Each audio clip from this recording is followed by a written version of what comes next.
Hello and welcome to Fintech Impact. Just a reminder to sign up for my newsletter at jasonpereira.ca, where you will find out about all podcasts, newsletters, blog posts, and other goings on. Now on today's show. Today on the show, I'm very fortunate to have Edmond Walters, CEO and founder of Apprise Labs. Edmond is a fintech legend, and he's the original founder of eMoney. And he's at it again with his encore performance now with Apprise Labs. With that, here's my interview with Edmond.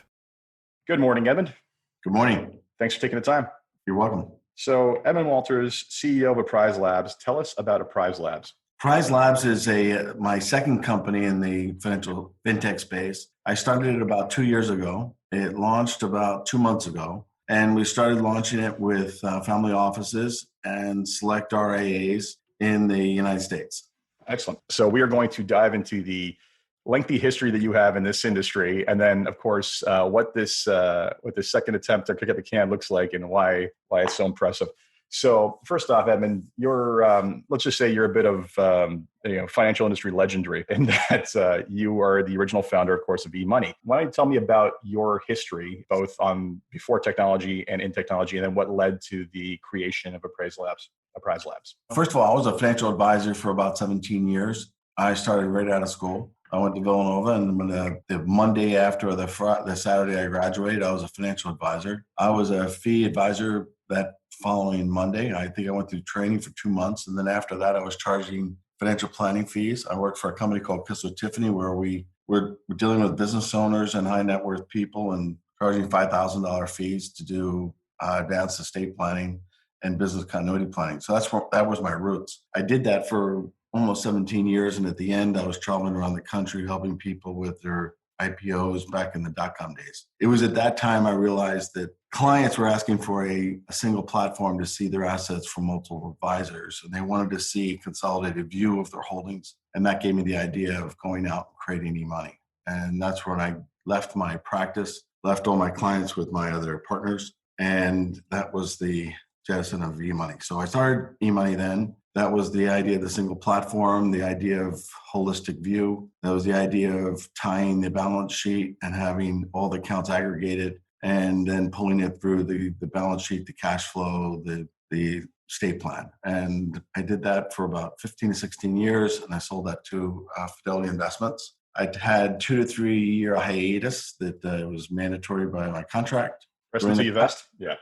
Yeah, I made it for about 6 months. So then during that time period, I spent a lot of time with very wealthy people around the country and asked them what they liked and didn't like about their estate planning, about their cash flow planning, about their financial planning. And what I found out is no one seems to be really happy with the experience they were getting. And I did a lot of research. So instead of meeting with consultants that are 23 years old and have no clue what they're doing, and they get their research out of a book, I actually went to the sources and found out a lot about our industry. And then from that, put together work that I think outlined what the need was in our space. And then from that work, I went and visited with a lot of my old eMoney users, the advisors, and sat down with them and sketched out what I thought was the ultimate solution that would satisfy the need in the space for the advisor-client relationship. And that was always my obsession. It was never what the corporations needed as much as the advisor and the client relationship, what's needed in the foxhole.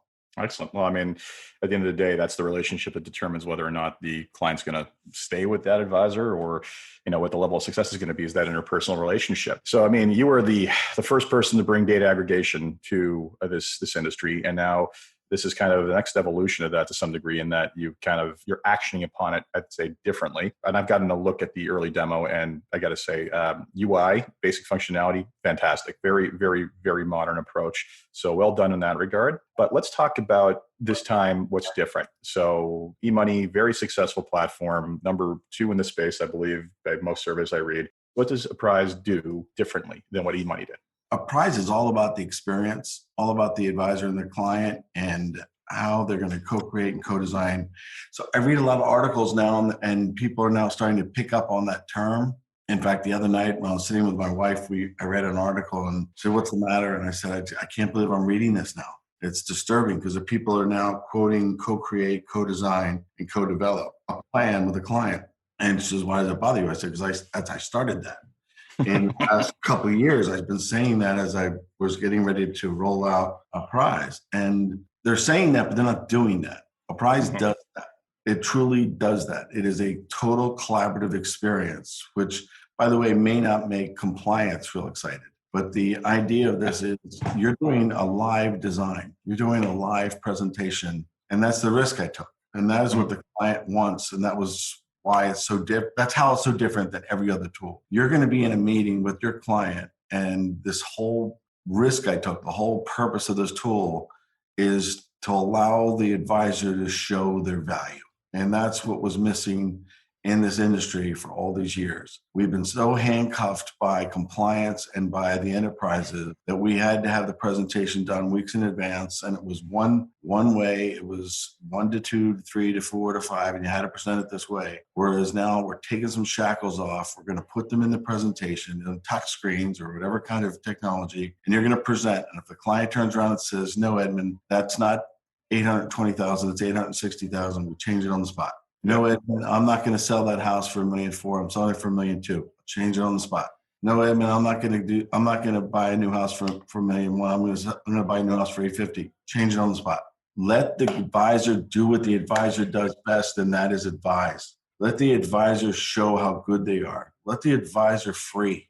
And that's what this tool does. And when the advisor gets to demonstrate their value in front of a client, the client truly understands why they're paying that fee. If you're going to make the advisor into an anchorman and he has to read off a script or a canned presentation, no wonder the client wonders why they're paying a fee. So one of the things we did with the prize is nowhere in that presentation did they now have the flexibility to make changes and to design, co-create, and co-present. And the client at the same time has the freedom and flexibility to participate in the process. Whereas in the way the world is today, if I were to say, I would like to change something, or what if I bought a house in Florida and then 3 years sooner, they have to wait for the next meeting to see that. Yeah. Whereas now they can do it in that meeting. I think you said a lot there, and there's a lot to unpack. And I mean, I too have the experience of being early in thought and being dismissed for that thought. And then later on, you find people repeating what you said with no understanding for where it actually came from. Mm-hmm. So it's always interesting to see, like, oh yeah, okay, so now you think I'm right. And I will tell you, I kind of struggled with the entire concept previously, in previous years, of the entire concept of co-creation with the client there, because I felt in part that maybe it was discrediting the expertise that was being brought to bear. If it looked like I can click on a couple buttons on a software and just fix it. And then it dawned upon me a couple of things. One was that, frankly, the reality is, again, that's not where the value is. Secondly, I was being, in a way, held back by limitations of the software I was using, where if I wanted to change one variable, I had to go back and just double check all the cash flows and do all kinds of other work that just made on-the-spot planning very, very difficult to actually execute on properly. And then the last kind of piece to that was I realized that doing like what you say, which is co-creation and customization on the spot, what you're doing is you're also building consent, right? Like the client is buying, you don't have to sell them on a list of recommendations at the end of your plan. They're seeing, if you implement each recommendation, show them the impact, and they say yes or no, modify whatever it is, you're literally getting consent to every recommendation along the way. You're getting buy-in.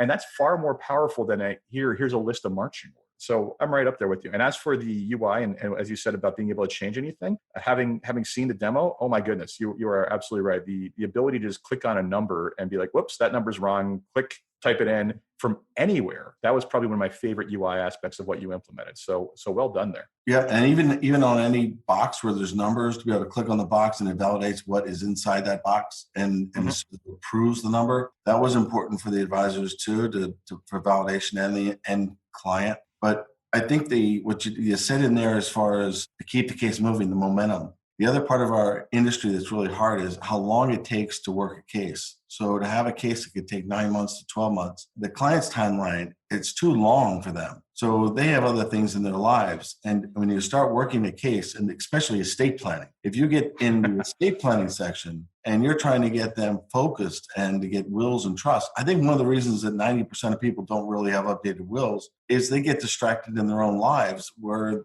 they don't take it all the way to the end. So when you get them started on the wills and the trusts and you get them going, it takes too long. So to have a process, if you can get it down to 4 or 5 months, boy, that's so much better too. Yeah, I mean, the entire, and again, frustration. And again, I think part of it, I think you'll agree, was limitations of some of the previous softwares where it would take just a while to get through the plan. And then you're working on several plans, and you got to book a meeting 2 weeks out. And I would love to get to the point where, yes, okay, hey client, you give me all the information. I've confirmed I got all the information, and great. Are you free in 2 days? That would be the ideal. And you can do, I think the thing we got to be clear on is that it's not about working on the entire plan start to finish with them. You can do work in advance and know what you want to recommend to them, and then show them that, and then get consent. It's not about like, okay, so we're sitting here from day one, and how much money goes into your RSPs? Let's discuss that. Or in your case, qualified accounts. I'm in Canada. What can I say? How much money goes into your qualified accounts? Let's go back and forth on that. It's not that. And I think what I love about what you've done is, again, it's as you said, it's kind of flipping the model and building that co-creation model that just gets buy-in from day one. So I think a couple of really cool aspects of this, besides the fact that I think you did a wonderful, incredible job, I'll say it again, on the UI and UX piece.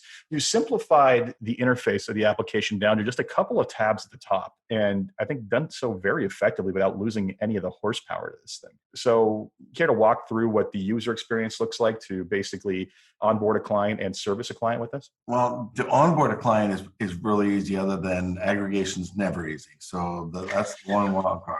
Aggregation is aggravation, but no one's ever solved that one. And we have Yodely, we also have Plaid. We're going to have every aggregator in there, but they're all the same. But the user interface to get the data in is really, really simple. We looked at every single data entry system out there and picked the easiest one. So we're getting lots of really good reviews on getting data in the system. And we also pull the data from InvestNet. We pull it from MoneyGuide Pro. We pull it from several other systems. So we already pre-fill the data whenever possible. And we pull from Fidelity, Pershing, and the clearing firms. So that part, very, very simple. And we get lots of kudos. All the data through all the tools also passes back and forth. To get back to one of the things you said, though, which I forgot to mention, is the reason the process is compressing so much on our current users is the feedback we're getting is if you have the client feeling that it is their plan because they're part of the process in designing it, where they're actually engaged in making changes as it's being designed, they actually are more forthright in getting the documents and other things you need during the process because they feel it is their plan they're creating. Where in the old way, they're actually working for you, whereas now they feel they're working for themselves. I thought that was interesting. Oh yeah, it's. I often, unfortunately, start my process by saying, "Look, the first part of this is not going to be pleasant. It's going to be you collecting a ton of information, but look at it as the opportunity to finally get everything in order." So everything gets in there. Talk to me about the experience of what it is to actually come up with the finalized plan. You're dealing with the client, whether you do it in advance in preparation or do it with the client in the room. What does that experience look like in general? Well, we show them that their current plan in a linear point all the way out to age 100, and we show them their life stages, so their life expectancy of both of them. And on the left-hand side, we show them and if you go to our website, appriselabs.com, you'll get to see video demos as well as the app. But on the left-hand side, we actually talk about all those experiences that meant so much to them during their life stages, whether it's downsizing the home, moving to another location, gifting to the children, gifting to charities, any of the things that they felt were important to them. And then we do hypotheticals inside that stage, how much and at what time. As they turn them on, everything on the right models out. And as they model out, the Monte Carlo starts taking effect. So it's all fully interactive. And then and all these different scenarios on top of each other keep building up and down, and it shows the positive or the negative of each scenario as they get impacted. And on each year that they impact, a little badge comes up so that when you go back and look at it later, it'll remind you that year what was that actual scenario that took place. So it's pretty cool the way it interactively does that. The other neat thing about it is that interface that we have for the advisor to present with that client that day is what the client actually is taking home. So they get that same tool. Now, the difference is they can't change the original plan, but they take that tool home. And they take that tool home and they can play with it all they want, just like the advisor can. And on the right-hand side, it's just going to show all the changes that the client has been making. So the advisor gets notified of what they've been playing with. Just so at the next time they get together, you can say, well, I can see you were looking at gifting and things like that. Let's talk about that. Fantastic. So they get their portal, they have their plan available at all times. They say to themselves, what would happen if we went on that dream vacation Yes. earlier, right? Go in and modify, right? And it's interesting. I mean, those are the kind of, a lot of times you'd be like, well, like I like them to call me for that. Well, you know what's better than them calling you for that is them in their free time engaging themselves in the planning process and essentially being able to just tinker around. I mean, I can't imagine that they wouldn't love the ability to basically be able to just go in on the fly, see what their new idea would look like on their lives. And then, you know, as you said, like we can see on the advisor side what happened, and it could be something to the effect of, hey, so you're thinking about going on that big Bora Bora trip, or you're, you know, looking to help your kids buy their first house or whatever it is. How serious are you about that? Because if you are, let's talk about what the impact is, right? And making it. The website was always, most portals and most websites have always been unidirectional, right? We're blasting out information to people, turn it into an engagement tool, which is really the next phase, the next generation step. So in terms of how you've laid this out, one of the nicer aspects of this, and you know, it's not too different from, it's more of an evolved version than some of the stuff I used to see in the eMoney Decision Center. But all the strategies, as you said, are laid out on the left, and you have, you know, you itemize them as things like downsize home, adjust living expenses. So any kind of strategy or structure that someone would want to enter into with toggle switches you can turn on and off, so you can turn them all on slowly and see the impact, as you said. So tell me about the library of those. Are you providing those? How much customization does the advisor have to create their own recommendations in that? How does that work? We have a huge library on the left-hand side for them to choose from, and really easy to use. And then we also create a drag and drop. So everything in life is about, and when it comes to planning, is storytelling. So you create your scenarios that the client wants to talk about. So whether they want to gift to the children or be taking care of a parent or whatever the scenarios that they have in their lives. But then at the same time, once you put them in place, you're going to find out that some are more impactful than others to your plan, and good and bad. So for example, if you may sell your business, and that's an amazingly impactful, positive thing to your cash flow. And some, like taking care of your parents, may be a really bad, negative thing as far as cash flow. But then once you're all created on the left-hand side in the design, then you just drag and drop them in the order that you want to, either maybe by year or by the size of the impact. You have your choice. But then, so when you present to your client, you can set the stage the right way. It's really cool. So one of the things that most tools can't do, they either do it by alphabetical or they do it by the order you put them in. This just allows you to, you know, you can rehearse before the meeting to present it the right way. It's a real powerful tool. And then with the client, they can also move it around in their priorities, which is neat too. So it's a great tool. And then at the same time, they can delete the tools and they can turn around and say, well, that was silly. We've done a bunch of NBA players, for example, that are in the tool, and it's actually fun meetings because I turn around and put crazy stuff in, like $300,000 watches and crazy cars. We delete them on the spot and after they see them with their moms and stuff. But it's a fun experience. It's a fun tool. It does everything from any asset you want to acquire to any asset you want to sell to child remainder trusts to anything you can imagine. You can put on that left-hand side and you can put it in any order. But being able to storytell is the most important part of it. So there's a splurge strategy, I hear. Yeah. Also, I see you put a shout out to your alma mater, Villanova, on the demo. So it's a little detail to pick up. Of course. So basically, you've categorized you segmented this into a couple of categories and then subcategories thereafter. And you got the clients, the facts, balance sheet, income studio, lifestyle studio, and legacy. So, I mean, where the rubber really hits the road is in the last three: income, lifestyle, and legacy. Basically, I think from what I can see, the income studio is what we expect. The strategies go on, and you have the bar charts that build up over time, and we can see how that works. How does that vary different from the lifestyle studio? What are you accomplishing differently between both of those two? Well, the income studio is your next 12 months. And when I left Fidelity and went home that day, my wife has known me since I was 16, and she said, "This is the first time you won't have a paycheck since you were 16." So I always worked, and how are we going to pay our bills? And I said, "Well, I sold the company. We're going to take it out of our investments." So I wanted to show her and explain to her, it comes out of the investments actually generate the income that we're going to pay for. So that's why I built that tool, and I actually built it with RBC reps. So I broke out income in various forms, and what that tool does is very simply, if you're heading toward your retirement years, or even if you're not in retirement years, you said, I want a really very clear picture of what my life looks like in the next 12 months with my income. And then talk about asset positioning, make sure I'm efficient with my income sources, because Mhm. I don't want to have too much income being put out and getting taxed. I like to have that analysis done. So Mhm. that's what that tool does. And if you do have excess income being produced by your portfolios and it's being taxed, you should reposition some assets. And if you have not enough, you should either bring your income down or you need to reposition assets to generate more income. Well, that's what that tool can do for you. So basically, you're looking at the now versus the long term, right? Like Yeah. let's do what we can to optimize now, which is and it's interesting. I do find it ironic that your wife was concerned about that, given who you are. Mhm. But nevertheless, I totally also understand, because there's that nerve wracking period of earlier time. Oh my God, we don't have a paycheck coming in.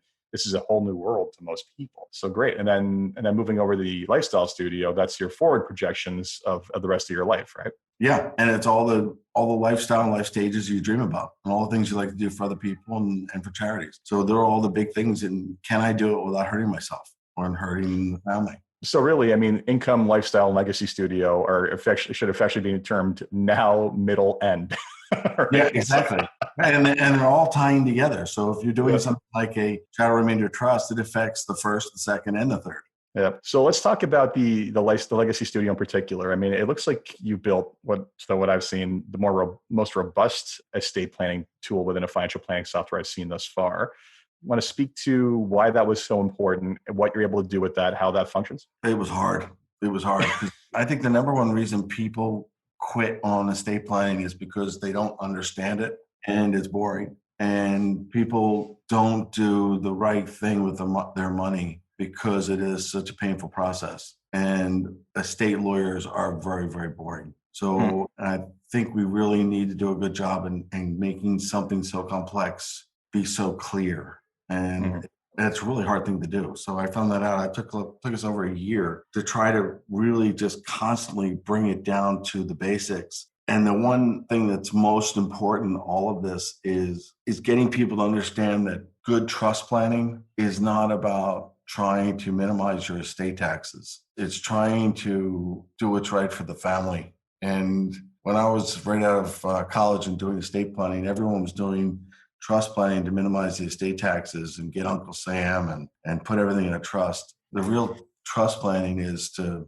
make sure the assets are protected from divorce, to make sure they're protected from litigation and risky jobs and from creditors and things like that. And we do a pretty good job in there in showing how if you put the money in, especially with high net worth families, you can provide a really good income for your children, but you can also make sure that grandchildren and great grandchildren are going to get educated and have a really good chance at a great life, even the ones you're never going to meet. I mean, too often I think we get bogged down in the tax side of it. Don't get me wrong, vitally important because we're trying to increase the pie, but the family dynamics side of it and the protection side of it is just huge. And if you want to talk about the value that advisors can add to a client situation, everything you're talking about here in terms of, like you said, with the protecting it from spouses or creditors, whatever it is, we're talking about events that cut those amounts in half, right? Like there's very little we can do on the tax side to have the same kind of impact that we can have if we prevent that negative event from happening. If you talk to a husband and wife, and especially with the wife in the room, about her 45, 50-year-old children, they still think their 45, 50-year-old son is 12. That's still her baby. If you talk to them and really show sincere care and concern to make sure that those monies are going to be available not only for her son, but her grandchildren and great grandchildren, she'll see you in a light that she's never seen you before. And she'll understand your compassion and you are a trusted advisor, because there's nothing more that she cares about than her family and her children, and the same with the husband. So you have to have these conversations, and they don't have these conversations. So we created a platform that they can have these conversations with. So it shows at the first death what mom gets an income and what she gets in assets, and if the husband dies first, and then at the second death, what are the assets available, what goes to each child, and then before we go any further, you've got choices. You can give it to them outright. You can give it to them in income only, and the trust stays available for the next couple generations. You can give it to them in pieces. You can give them to a chunk outright and the rest in trust. How would you like to give it to them? And these are the reasons why you want to consider a trust. And then show them the reasons, and they can check off whether that's a concern. But we do it in a very soft way where they can see that there, are there any family marital concerns? Are there any health concerns? And by having that conversation, it differentiates you from the other advisors. It's not a product. You're not selling a product. And too often that's the problem, is the plan becomes the product as opposed to the process and the core of the relationship.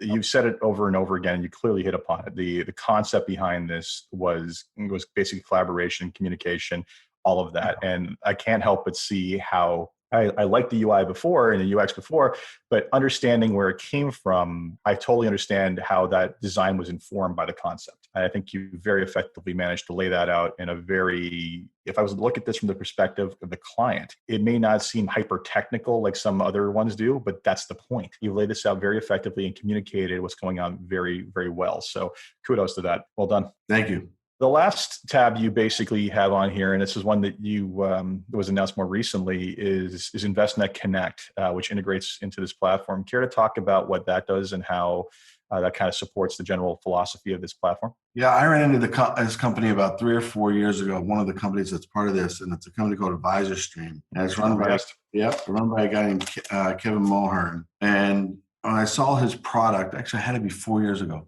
When I saw his product presented, 5 minutes into his presentation, I interrupted him and I said, "This thing is spectacular." And then I interrupted him maybe 4 more times. And it's a great product. And I couldn't believe how great this product was. He has a product and he has an exclusive with the Wall Street Journal, Barron's, Harvard Business Review, Bloomberg.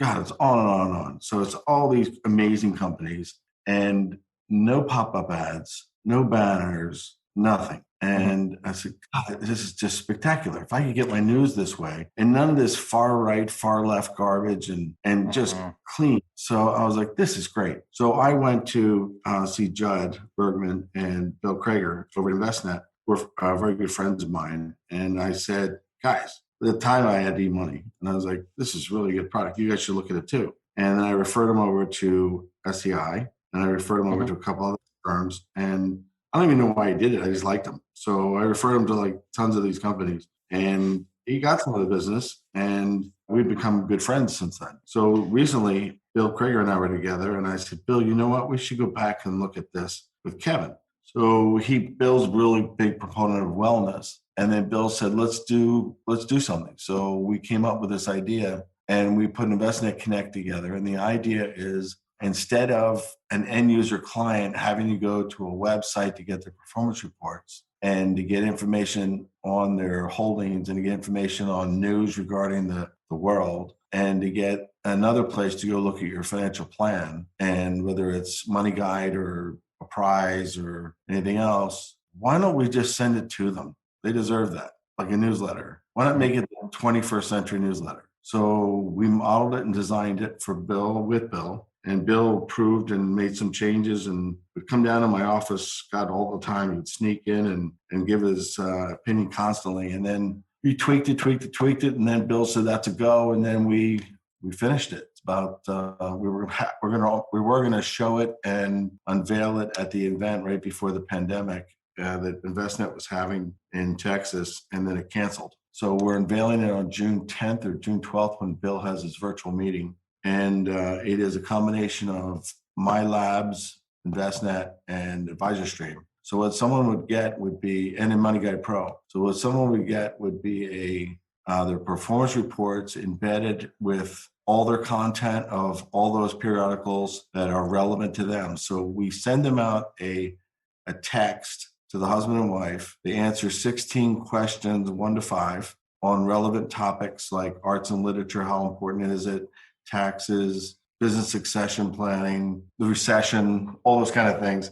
And after they finish up, health and exercise, after they finish those kind of questions, we understand and profile the two of them. Starting the next day, they get a newsletter. And it's absolutely gorgeous with their performance reports that they have with InvestNet, with the financial plan that they have up whenever they want on demand. Yeah. And it's so powerful because there's no other branding on there. I mean, it's a personally served up newsletter. And, now the brilliance of this is now you're giving them an excuse to log in daily. Right. Whereas And, before, and who logged yeah, in the client portal daily unless you were, very anxious. yeah. Starting next month, there's a search piece in there, and you can say, I want to search for like wine, and you get wine spectator information. And then if you're not reading certain articles that we thought were relevant to you, they disappear. And the ones you're reading a lot, you get more of. Just hyper customization, great trend, and speaks very well to what you built already. Because again, you're all about basically getting the client what they want, and you just basically now are reinforcing that message through media that is valued, trusted, and essentially reinforcing of the message of what we're trying to do, which is enable their lifestyle. So again, well done. Kevin's a mutual friend. Anyone who sees my social media streams knows that I am using Advisor Stream, and it's definitely a fantastic product. But just the use of this is next level to me. It's fantastic. So overall, again, A+ on the entire project, I got to say. So before we wrap up, there's 3 questions I ask everybody at the end, just to make you think and spark some interesting conversation. The first question I have for you is, if you had one wish for something you can change either in your company or the industry as a whole, what would it be? It would be for our industry to start listening more to the advisor and the client and less to the big corporations. Yeah, it's interesting. This is a conversation that's come up more than once. When you have a great software product and the enterprise client wants to give you X number of licenses and they want these features built in, usually without talking to their advisor staff, it's hard to say no to that. But then you have this entire struggle of where do you go? But I agree with you. I think too little attention is paid to the end users and the people feeling the impact of those decisions when these choices are made, quite honestly. So Investment News asked me to do a roundtable for them. And I said I would sponsor a roundtable, but I get to pick who's at the roundtable, and they agreed. So I have a roundtable. It was going to be in August, it'll probably be in September. It's going to be all reps, and they were taken back by that. So it's going to be like 12 advisors in the roundtable, and I'm letting the advisors run their own roundtable, so they talk about what's important to them, and I think that'll be a good roundtable. This is so the generals versus the privates problem, right? Like Yeah. the strategy, and they think they know what's going on, and the privates on the front lines are like, "Are you kidding me? I'm not storming that hill. I'll get blown to bits," right? Like, you have no idea what they're shooting at me. Yeah, exactly. Like, but if we go that way, I encounter less resistance. I don't understand where you're coming from, right? Exactly. It's like the guy on the battleship having the martini while we're all getting shot at. That's basically it. So second question for you is, what's been the biggest challenge of getting Apprise Labs to where it is today? It's been the hardest thing in the world. I started the company and then Judd died. Oh God. Yeah, that was terrible. Yeah. And he's one of my partners. And then after that, we get the momentum going. And I got like 30 cases hot, and then the pandemic happened. So wow. I'm hoping it's behind me now. So when this is finally over, I think it's behind me. But no business startup is easy, but hopefully it's all behind me now. But you have to expect it's always going to be hard. It's never easy. True. But that being said, if we can assume some basic form of regression to the mean on luck, you're due for some good luck in the next little while. Yeah, I am. It can't be like this forever. And then the last question I have for you is, what excites you the most about what it is you're working on and gets you up in the morning to keep on doing what you're doing, especially given the fact this is the second time you've done it? I have so much more to build. This is nothing. Because like a true artist, the artwork is never done. It's just abandoned, right? Yeah, and people are looking at this saying, this is really cool. And it's the reason I left when I left eMoney is it wasn't that people thought I left because they were going to just change the culture. They were going to stop me from building. And the moment you tell someone they can't improve the product, forget it. I'm done, right? So and I shouldn't say this, but I already hate this product. So I never was happy at eMoney with the product. I always wanted to make it better. So this product right now is beautiful and it's great by everybody that sees it the first few times. But I've already started on the spend down bucket product, like the next one on the right. And I already started on the next generation. As you created your estate and your lifestyle studio, we auto-generated your next gen, which is your kids' estate and your kids' lifestyle automatically generated when we created your parents, which is cool as hell. So as we started doing the gifting, unified credit, and anytime trust, we automatically generated your kids' plans. How cool is that? That's great. That is very cool. I mean, that stuff gets me up in the morning because I'm looking at this as like, this is great. It's better than anything out there, but it's the JV in my mind. So tomorrow, I get up for tomorrows. Fantastic. I mean, it's kind of funny because I liken it to, it's almost, talking to software developers about that. First of all, any good ones never fully satisfied with what they're working on because there's always room for improvement. And I often liken it to your wedding, right? Like if your guests at the wedding will come up and tell you how beautiful everything else is, and they're being sincere about it, and all you can see is the things that went wrong that day, right? Right. So exactly. Well, please keep it up because, for let's call this the first public release version, it is a very slick product. So very interested to see where it goes from here, and very jealous that I can't use it again. It is what it is. Anyway, so Edmond, thank you very much for your time. Thank you. So that was my interview with Edmond Walters of Apprise Labs. I hope you enjoyed that, and I hope you take the time to look into what it is he's up to. As always, this has been Fintech Impact, and I'm your host, Jason Pereira. If you enjoyed this podcast, please leave a review on iTunes, Stitcher, or whatever is your podcast. Until next time, take care.